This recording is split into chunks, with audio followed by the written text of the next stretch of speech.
Hello and welcome from the Global Game Jam Madison UW site.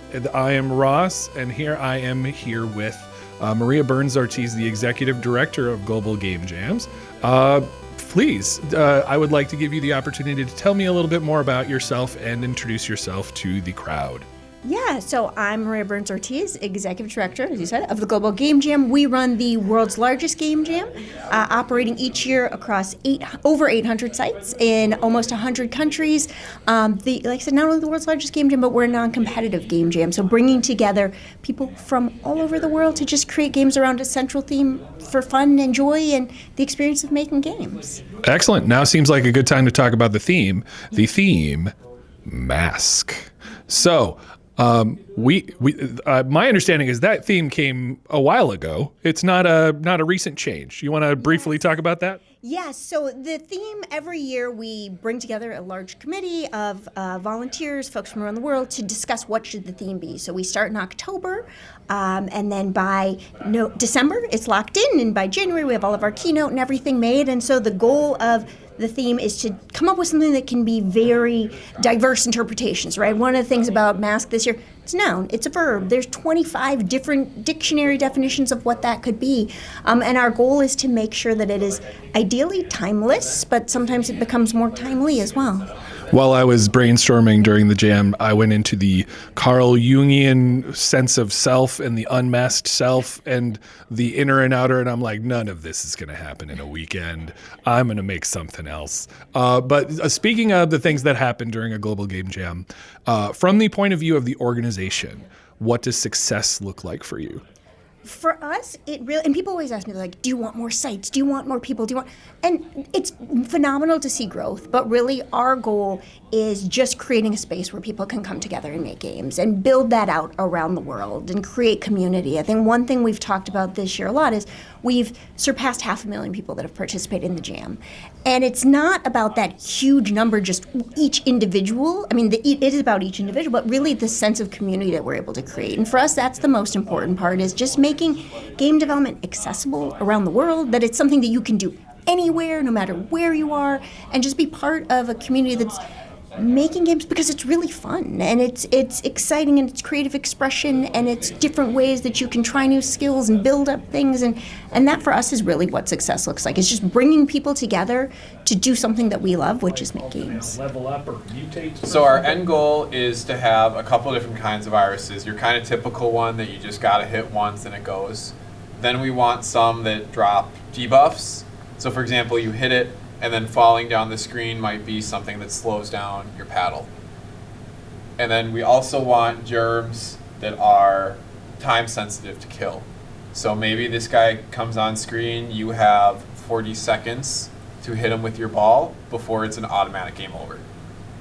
And then of course, if the germs get to the bottom of the screen, or you lose your ball, that's also game over. So I have a question. Speaking of bringing people together, you have visited quite a few sites in the last 48 hours. So you've seen a couple different places in Wisconsin. You've seen a couple of the Game Jam sites. What has stuck out to you in your role as an impartial observer of game jams?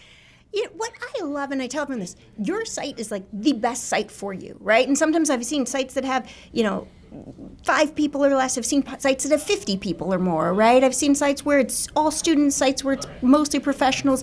And the beauty of it is just there isn't a universal, this is the perfect site. It's the perfect site for wherever the community is, and that's what I really love about it.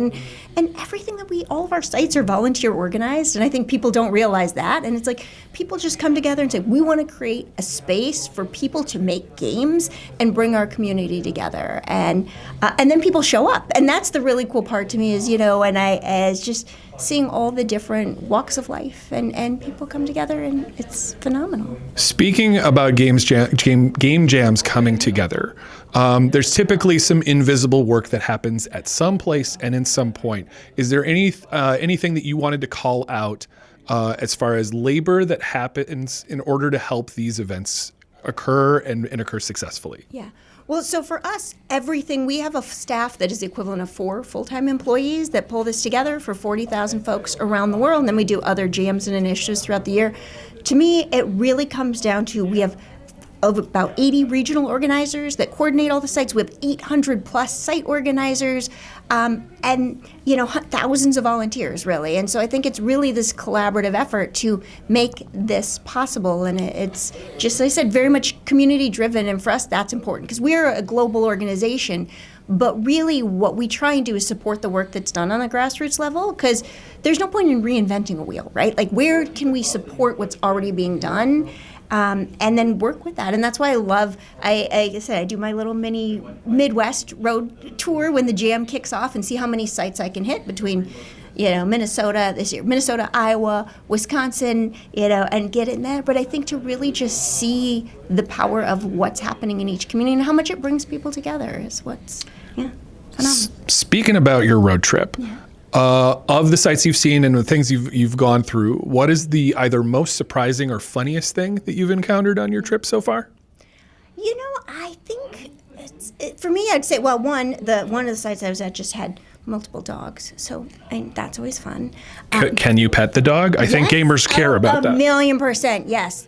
Cowboy and I think Rebel were the 2 dogs, and they were there for a pet, which, especially when things get intense in those final moments, that's, every site should probably have a dog at some point. But no, I think really, for me, the coolest thing is to see the diverse interpretations of the theme, because we think about the theme and we do the theme video and come up with as many clips as we can come up with, but then people take it in so many different directions that I think that's, really, really fun. And yeah, it's just I'd say some of the most chaotic moments happen probably in the next 24 hours when the sleep debt starts to creep up and just, but it's really fun.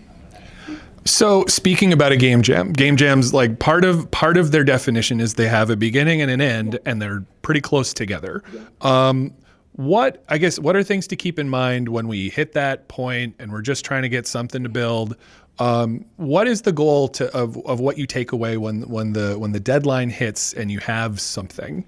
Yeah. So I ran a game studio for 13 years before I took over Global Game Jam. And one of the things I always do say is done is better than perfect, right? You will never have a perfect game. Even if you have 10 years to work on that game, there will always be things to fix. And so I think a game jam kind of pushes you to be like, okay, does it work? Does it run? Great. Good enough, and put it in and submit it. That's kind of the goal, is just push yourself to know that it will never be perfect. And no matter how much time you have, it will never be perfect. So I think that's one of the things that we really push about that is like, we being me, that's my personal opinion, but this idea of it will never be perfect, but you did a great job. And then the other thing is sometimes you learn from the tremendous, spectacular failures. Sometimes the biggest lessons that come out of game jams where a team didn't get anything uploaded, where, they were trying something and it all fell apart at the last minute. And that's fine too, because that sometimes happens, and you try things and you fail. And it's the way, we like that about games, right? No one wants to play a game where you just walk through it and then it's done, right? There's no challenge, there's no failure, there's no anything you'd say that was a bad game. And so for a game jam, sometimes you fail, but you learn from that, and then when you go back and you try again, you do something way cooler than you could have ever imagined. May we all learn from our efforts this weekend. One other thing I wanted to ask you, is there any call-outs, is particular things you wanted to call attention to while we're kind of here? Just in general, or? Sure. Specific to the Global Game Jam, or if you have a favorite sports team that you really wanted to be made known right now, whatever. It's kind of, the time is yours. Yes. No, I think one thing I'd say is I will call out to all of our sites that are putting together jams under very difficult conditions, right? I'm from Minneapolis, and it is a tough time, and we are not the only site. There's places, we have sites in Iran where the internet has been shut off for months, right? We have sites in, Ukraine and in different countries where there's global conflicts going on. And I think there's a beauty and a resilience to all of those sites. And so I love all of the sites. I think every site is phenomenal. And I think, though I really do want to recognize the efforts, sometimes you have to go above and beyond. And that's what's incredible as well. Excellent. Yeah. So thanks to all the game jammers out there. Jam on. Check out Global Game Jam. If you're not here, there's going to be one in the future. Check it out.